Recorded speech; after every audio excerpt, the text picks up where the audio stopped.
ہم سے کہتے فکر نہ کرو، دوسروں کو بتاتے دیکھو اس کا یہ مسئلہ ہے، یہ فلاں کام کے لیے آیا تھا، اتنی بڑی بڑی باتیں کرتا ہے، اس کا یہ مسئلہ ہے، ہمارے مسئلے کو انجوائے کرتی ہے دنیا، کون ساتھ دیتا ہے آج؟ مگر جو ہمارے عیبوں پر پردہ ڈالنے والا، جو ہمیں بچپن سے لے کر آج تک نوازنے والا، جو ہمارے گناہ ہونے کے باوجود ہمیں عطا کرنے والا ہے، وہ ہمارا رب کریم ہے۔ ارے جو ہماری ماں سے زیادہ ہمیں چاہنے والا ہے، ہم اسے کیوں نہیں پکارتے؟ اس کی طرف توجہ کیوں نہیں کرتے؟ حالانکہ اس کی رحمت تو اس کے دروازے کھلے ہوئے ہیں، وہ تو دینا چاہتا ہے، مگر کاش جو توجہ ریکوائرڈ ہے، جو دل سے دعا مانگنا ہے، وہ اللہ مجھے اور آپ کو نصیب فرما دے، اور پھر اللہ کو پکارے نا۔ میں نے کہا نا گناہگاروں کا بھی وہ رب ہے، وہ نیکوں کا رب تو ہے، وہ گناہگاروں کو کیسے نوازتا ہے۔ ایک اور واقعہ سنو، عیون الحکایات، یہ بڑی پیاری کتاب ہے مکتبۃ المدینہ سے، اگر آپ اسے لیں گے تو اس میں بڑی زبردست واقعات موجود ہیں۔ ماجرا یہ ہے کہ حضرت بکر بن عبداللہ فرماتے ہیں کہ پچھلی قوموں میں ایک بہت سرکش، غیر مسلم اور ظالم بادشاہ تھا، وہ اللہ پاک کی نافرمانی میں حد سے بڑا ہوا تھا۔ ایک مرتبہ ایک جنگ میں بادشاہ کو گرفتار کر لیا گیا۔ اب اتنا ظالم تھا کہ جنہوں نے گرفتار کیا تھا انہوں نے کہا اس ظالم بادشاہ کو تو تڑپا کے مارنا ہے۔ تو طے یہ پایا کہ اس کو ایسا کرو کہ تانبے کی ایک دیگ میں ڈالتے ہیں اور اس کو اونچی جگہ پر لٹکاتے ہیں اور نیچے آگ جلاتے ہیں تاکہ یہ جل بھون کر مر جائے۔ ایسے ہی کیا گیا، تانبے کی دیگ بنائی گئی، نیچے آگ لگا دی گئی۔ اب آہستہ آہستہ جو ہے وہ دیگ گرم ہوئی، بادشاہ کی حالت خراب، پوری دیگ گرم ہو جائے تو جسم جھلسنے لگا۔ اس نے پہلے تو جھوٹے خداؤں کو پکارا، مگر جس ساری زندگی جن کے آگے پیشانی رگڑی تھی انہوں نے کیا جواب دینا تھا؟ کسی نے کوئی جواب نہیں دیا، کوئی مدد نہیں آئی۔ اللہ اکبر، اب جب سب امیدیں ٹوٹ گئی نا، سب اس کو پتہ چل گیا کہ اللہ اکبر، اب جب سب امیدیں ٹوٹ گئی نا، سب اس کو پتہ چل گیا کہ اب میرا آخری وقت آ گیا، اب میں گیا، اب میں مارا جاؤں گا۔ تو اب یہ بادشاہ جو تھا مسلمان نہیں تھا، اس نے مسلمانوں کے رب یعنی خداوند قدوس کو پکارنا شروع کر دیا۔ وہ کہتا ہے یا اللہ، یا رحمان، یا رحیم، مدد فرما دے، اور بلند آواز سے لا الہ الا اللہ پڑھنا شروع کر دیا۔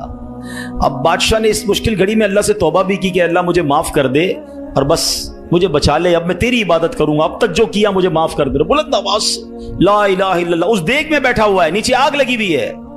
دیکھو کریم نے اس کی پکار کیسے سنی کہ بارش برسنا شروع ہو گئی۔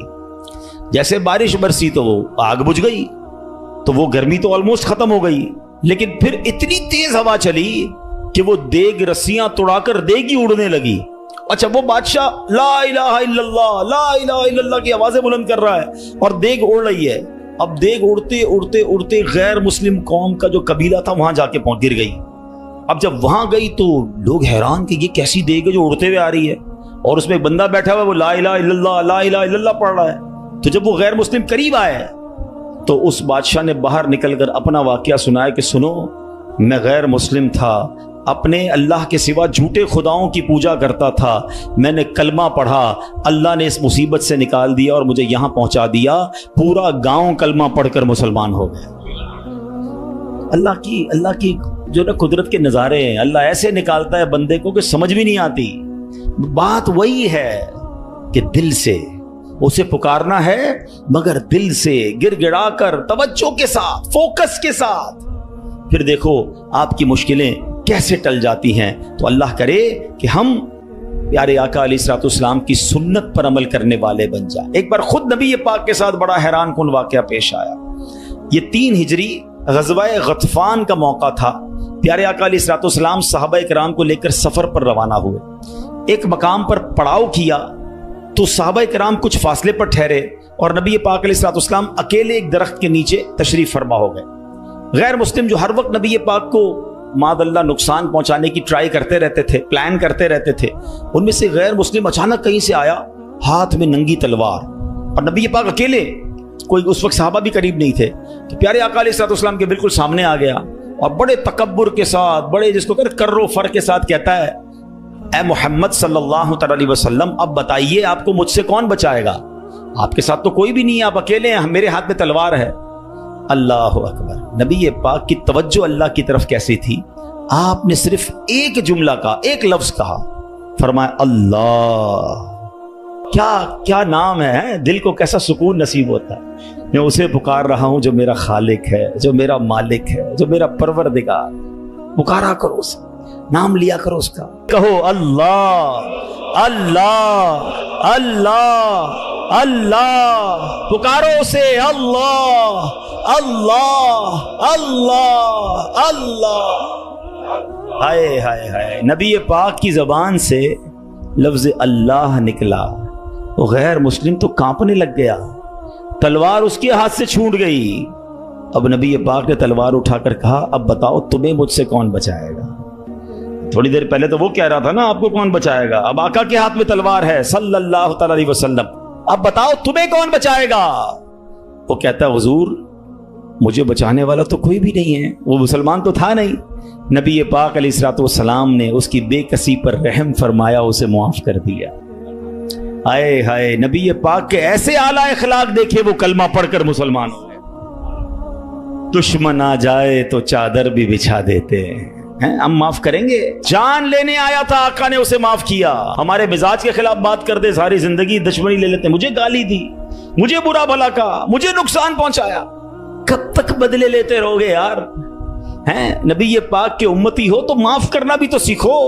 آقا علیہ الصلوۃ والسلام جانی دشمن کو معاف کر دیتے، ہم اپنے بھائی کو معاف کرنے کے لیے تیار نہیں ہوتے، نہیں میں نہیں جاؤں گا بھائی کے گھر، ہم نہیں جاتے فلاں رشتہ دار کے گھر، ہم نہیں بلاتے کسی کو دعوت میں۔ چھوٹی چھوٹی باتیں ہیں، کبھی دعوت نہیں دی تھی آپ کو اس وجہ سے، کبھی سیدھے منہ بات نہیں کر سکے، آپ کو ویلکم نہیں کر سکے، آپ کو تحفہ نہیں بھجوایا، اتنی چھوٹی بات پر آپ نے رشتہ داریاں ختم کر دی۔ اور ایک طرف کہتے ہو کہ نبی پاک کے امتی، آقا کے غلام، اچھا نعتیں سب کو یاد ہیں، یاد کرو نا، نبی پاک کی سنت پر تو عمل کرو، کسی کو تو معاف کرو۔ بندہ کہتا میں بتاتا ہوں، مجھے گالی دی ہے، اب میں بتاتا ہوں، وہ ایک گالی دیتا ہے ادھر سے 7 گالیاں جاتی ہیں۔ اور صحیح بات یہی ہے، جو کہتا ہے میں بتاتا ہوں، وہ واقعی بتا دیتا ہے وہ کون ہے، اس کے اندر کتنا گند بھرا ہوا ہے۔ اگر وہ آپ کے ساتھ برا کر رہا ہے تو آپ کو کس نے اجازت دی ہے برا کرنے کی؟ ایک عجیب سا جملہ مشہور کر دیا گیا ہے کہ جناب ہم شریف کے ساتھ شریف ہیں، بدماش کے ساتھ بدماش ہیں۔ مجھے آج تک سمجھ نہیں آیا کون سا بٹن لگا ہوا ہے آپ کے اندر بھائی؟ شریف کے ساتھ شریف ہوتے ہو، بدماش آتا ہے آپ بھی بدماش بن جاتے ہو، تو پھر تو آپ بھی بدماش ہوئے نا بھائی۔ شریف آدمی شریف کے ساتھ شریف ہوتا ہے، بدماش کے ساتھ بھی شریف ہوتا ہے، تبھی تو بدماش کی اصلاح ہوگی نا، مسلمان ہوا نا یہ شخص۔ نبی پاک نے معاف کر دیا، تو خدا را آقا کی سنت کو ادا کریں، اور جیسی بھی مشکل، جتنی بڑی مشکل ہو، آپ بس دعا کریں، اللہ کو پکاریں، اللہ کو یاد کریں، توجہ اللہ کی طرف جائے۔